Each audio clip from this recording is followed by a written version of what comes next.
You are pressing the accelerator. Take my hands off the wheel, all the parking on its own. Welcome to Cars in Korea. I introduce newly released Genesis, Hyundai, and Kia cars. The car I am test driving today is 2026 Kia EV5. And if you're thinking, why the review now? Because the car's been out there for about a couple of years, if not longer, depending on your market. Well, that's because Korea just got this model. And there are differences and upgrades that's been made on this Kia EV5. So let me tell you all about it. Getting the cars overseas first, then getting the Korean cars later in Korea as we speak. Well, that is because this car has been specifically developed and made, tailored, if you will, for the overseas market first. Of course, the markets being the very markets that already got the EV5. Just to name a few, China, Australia. If you are looking for the numbers, text, and features behind this EV5, I have a whole video dedicated for that, so feel free to check it out. So I'm currently in one of the severe worst case scenario, if you will, when it comes to NVH, noise, vibration, and harshness. I also bombarded into a bus passing by on my left, as well as chasing after a big giant truck, and that NVH out of this car EV5 was immaculate. And you could probably also feel the difference between me going inside the tunnel and also exiting, but watch this. Nothing compared to that, right? Thanks to the dual acoustic laminated glasses found on the first row as well as the windshield. And this is pretty much a standard nowadays with the Hyundai Motor Group cars, but it still does make a huge difference when you experience and compare it back to back. Putting the car into sport mode, you see the ambient lighting change, and hit on the gas pedal, hit on the accelerator, the car will take you to that number that you wish it to be. There is no shortage of power whatsoever, no stress, and it's just very cozy, despite the fact that the test drive I have right now is a single motor spec. And you probably just noticed the sound, the chime and alert of this is now brand newly designed for EV5 called Bold Motion Symphony. And I think Kia has done a great job, brilliant job with that, especially less chime noise when you walk away with the key fob and the car is all fired up, started. When you put the drive, reverse, and also into a parking, it also gives you that different chime. And also check out this automatic lane change assist. As you can see, once it detects the lane, rest is all taken care of by the car. The HUD, crisp, vivid, and also watch the lanes on the left and right. It recognizes the solid lanes to broken lines, and you can see it changing, alternating, which also visually tells that the car is understanding its surroundings. Not to mention about the blind spot alerts with the red alerts you see on the right and left, and the vehicle passing by on the left. Looking at that latest HUD, I think I can just drive the car only looking at the HUD only. There's no need for me to take my eyes off of what's happening right in front of me, just like doing this and that, right? Because it's that thorough and detailed, from the lanes consistently changing from broken to solid lines, and also notifying every information there is for me to safely drive the vehicle from point A to B. You can also see the ambient light changes depending on the different drive modes, and that also works as your warning if you are going over speed and whatnot.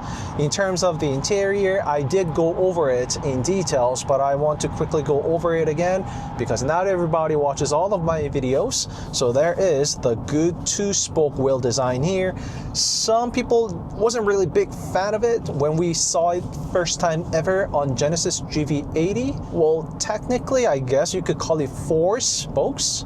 So maybe that's the reason why we kind of see the difference between the original, the authentic two-spoke wheel from GV80 to this, but I want to call it a two-spoke design, and I like it. All the buttons, everything is very self-explanatory, and this actually makes a huge difference for me. Being able to grab right here, it takes quite a lot of burden away on long-distance drives. Everything on the left is ADAS HDA related, and on the right is phone and music volume related. In the middle is different drive modes: Eco, normal, sport, my drive, and snow. And there has been a lot of,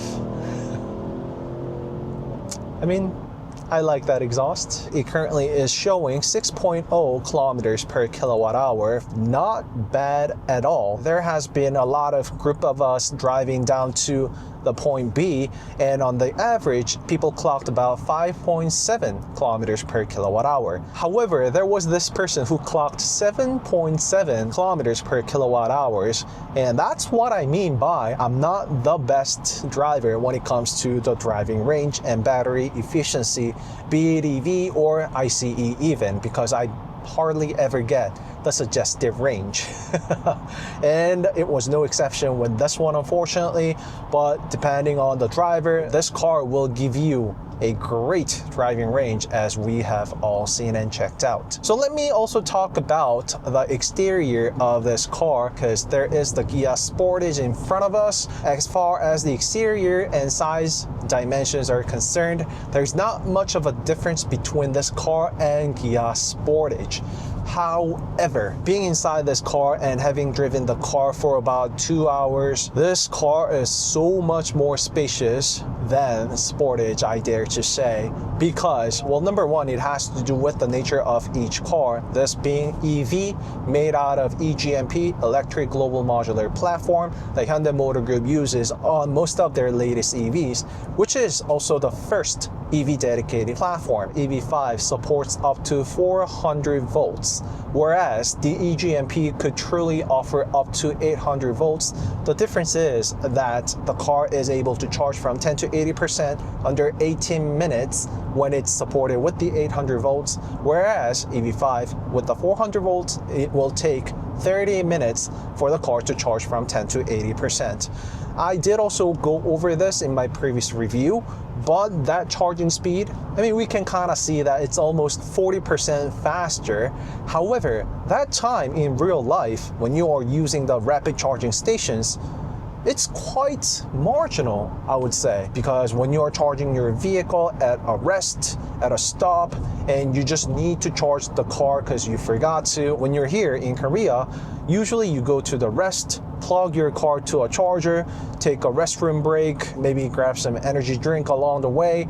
That 5 to 10 minutes is not much of a difference. That 18 minutes is just too fast, honestly, from time to time, because you do need to promptly get back to your car and get out so the next person in line can charge the vehicle. That is just my honest, real-world opinion of running and charging the vehicle on the go, which I will also find out and test out one more time when I do the long-term, long-distance drives with the Kia EV5. Once again, going into the tunnel, I have no complaint whatsoever in terms of the NVH, noise, vibration, and harshness, the pitching, the front and rear movement, and rolling, which is the left and right movement. It's all adequate. It's greatly fit for a family EV SUV, which this Kia EV5 is. Comparing this to that of the EV3, I do feel higher center of gravity due to the nature being, and that way I do get much higher line of sight, so clear line of sight of the traffic in front of me. I can actually see the vehicle in front of the Kia Picanto I see right there. Because of higher center of gravity, however, the car is less nimble along the corners. Once again, it's just simple physics. It has to do with the nature of the car being. And also, we have to take into consideration that this car is a single motor front wheel driven car. Having said that, Kia is definitely working on expansion of their GT versions, GT variants. There's only EV6 GT and EV9 GT at the time of filming, shooting this video, but there sure will be more additions to GT lineups, starting with EV4 GT as well as EV3 GT that are currently being tested around in Korea under camouflage as we speak. So EV5 is no exception. The hopes are high. Therefore, there will be performance-focused vehicle variant of the EV5, so stay tuned for that. And me being the poor driver when it comes to the battery efficiency and everything, I actually am relying heavily on the HDA2 and driver assist. All these high-tech features that we are getting, it is just immaculate. I absolutely love it. And you hear this chime too, right? All right, 0 to 100, let's go. You are pressing the accelerator pedal. You are pressing the accelerator pedal. So as you saw, because of that safety precautions and measures, I could not actually get that 0 to 100 kilometers per hour. How interesting is that? Well, it's the first time ever from Hyundai Motor Group to have that such technology. So speaking of the first technology implemented on this EV5, there is this Avengers theme. So along with Avengers, there is also Disney, National Geographic, as well as I believe MLA and NBA to come.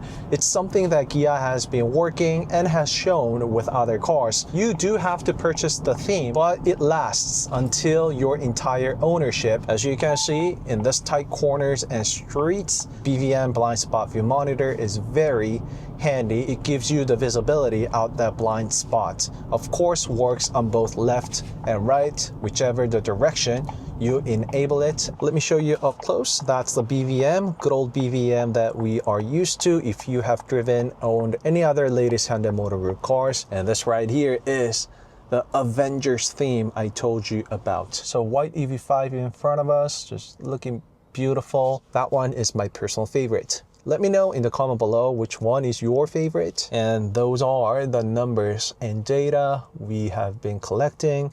And all that infrared sensor light is of course not visible to human eyes, so don't worry about it. It is to meet the enhanced safety measures around the world. So 12.3-inch monitors left and right, and 5-inch AC air conditioning dedicated display, which we all saw first on EV9. A good thing of having a flagship car like that, because the cost behind this display would have been just crazy, and probably cars like EV5 and EV3 probably never got one. Benefit and merit of having this family cars all together.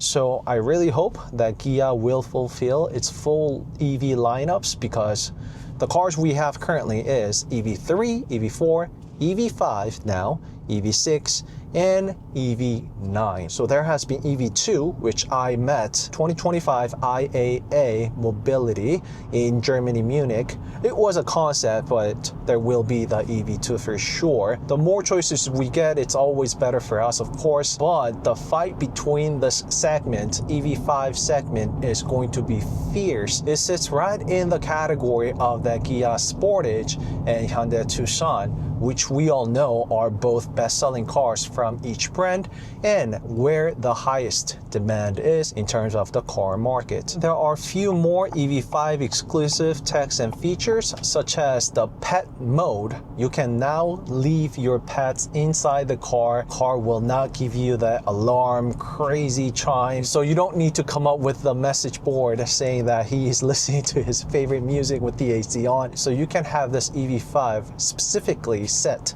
for the pet and doggo cat family inside the car. Speaking of which, if you go to the second row seat, there is now also a table where you can get very creative and just use it as a table for your any needs. The second row seat also offers a completely flat, full flat second row and trunk compartment, which makes a huge difference when it comes to you taking this EV5 out for camping and everything you can do inside the second row seat together with the trunk compartment. If you've been there, you know the difference of the cars being able to be fully flat on the second row seat versus not. And that's also possible because the second row seat actually sinks and dives down together when you fold the second row seat. The car also offers a ski through together with utilizing their armrest to be completely flat, which and where you can get very creative for sure. So what we saw earlier is called ALA, Acceleration Limit Assist. You are pressing the accelerator pedal. So it actually prevents you from unintended acceleration, confusing the accelerator to that of the brakes. So it's better for the car not to accelerate at the times you don't want it to accelerate versus the other way around, such as the car accelerating when you actually have no intention of doing so. That human factor, human error, is what's responsible for, God forbid, but unwanted accidents we see throughout the world, and Korea is no exception.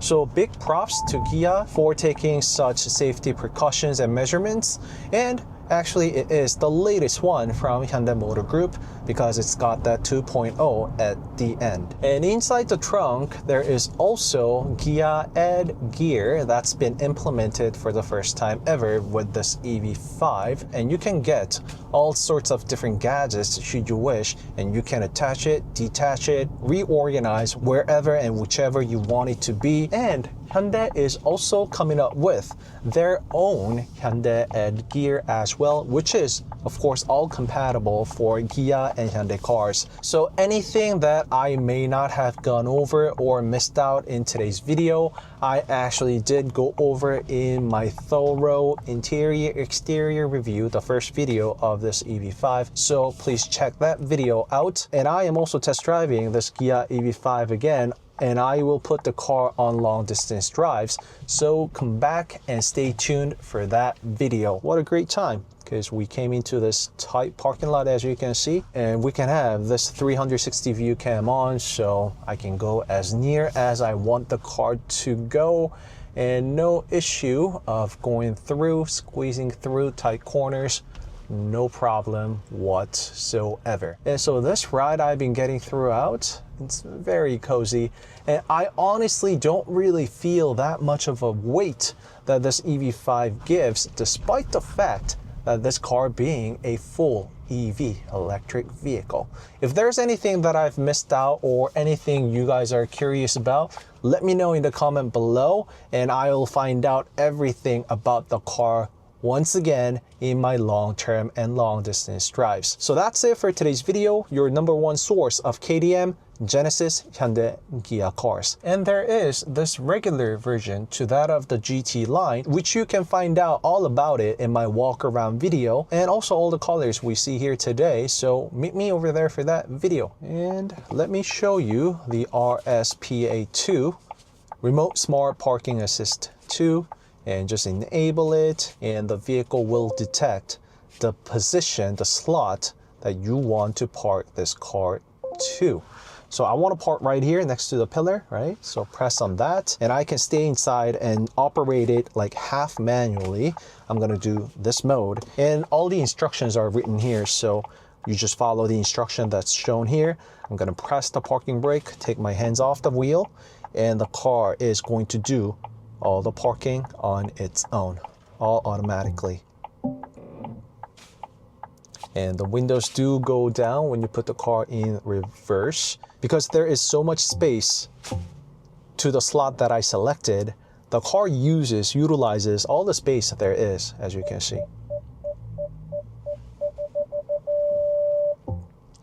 And I've done this many times. I've done it with my eyes blindfolded, so I have full faith in this car. As you can see, it's completed just like that. The car did everything for me, and if it's too tight and it needs to correct itself, it's gonna do so. All right, that really is it. Bye-bye.